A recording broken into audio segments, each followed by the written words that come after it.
Whether you're starting a new custom decoration business or your business has been around for a period of time, you're going to often need to raise more capital to finance any future big expenses that the business needs. The biggest expenses that most decoration businesses need are pieces of equipment.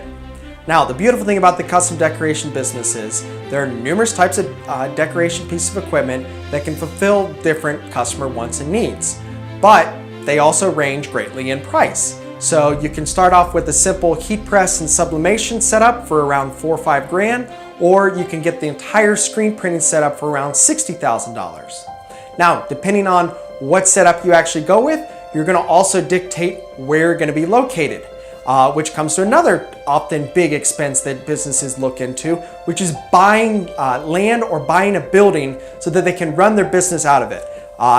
Renting month to month when it comes to running a business, it's not uncommon, but because you have to really manipulate your environment depending on your printing technique, you really would much rather buy whatever you're going to be working out of. When it comes to digital printing, for instance, your humidity must be much higher because you're using a water-based ink. This means you can't be working in a warehouse environment where the humidity and air is uncontrolled. You must be able to really control that environment. When it comes to screen printing, if you're going with transfers, you actually are going to be using a lot of printing onto paper, which is very sensitive to humidity, so it must be a much lower humidity. So again, drastically different for screen printing versus digital printing when it comes to the humidity and what you want the air to be like. And because you're going to be manipulating the space that you're working out of, it makes much more sense to spend money on something that you own than something that you're actually renting.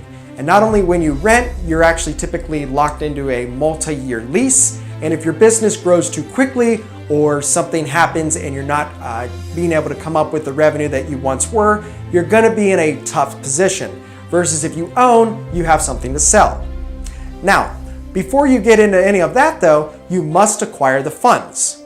There are many different ways that you can raise money, but the first way you should start is always going to friends and family.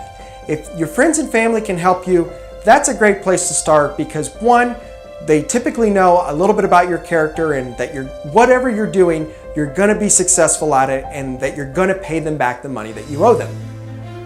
Next, look into something called crowdfunding.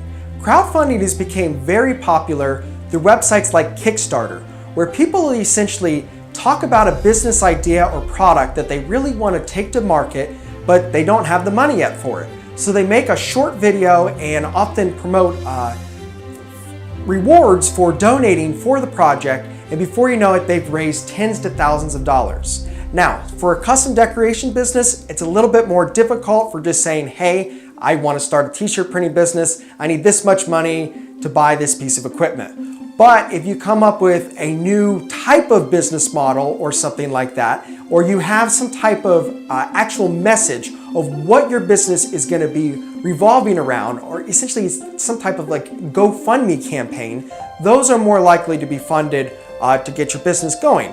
And again, when it comes to crowdfunding and when you typically work with friends and family, you're not giving up equity, essentially ownership in the business. Next, you have bank loans.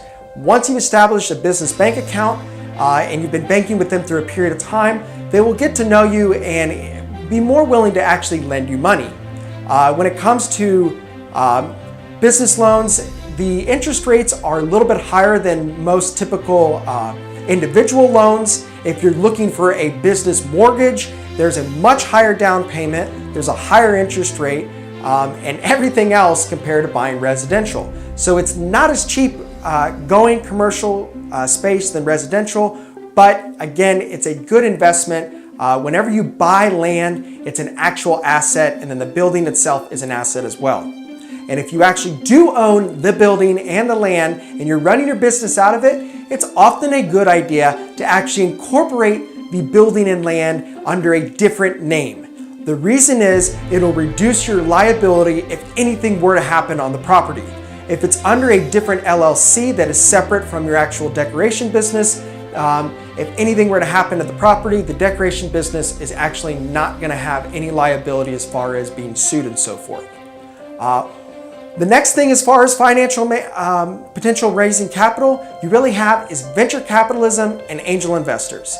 These two types, typically you're going to be giving up a lot more equity and they're a lot more difficult to get. As far as venture capitalists, it's very rare that any custom decoration business is going to be able to find a VC to fund their venture.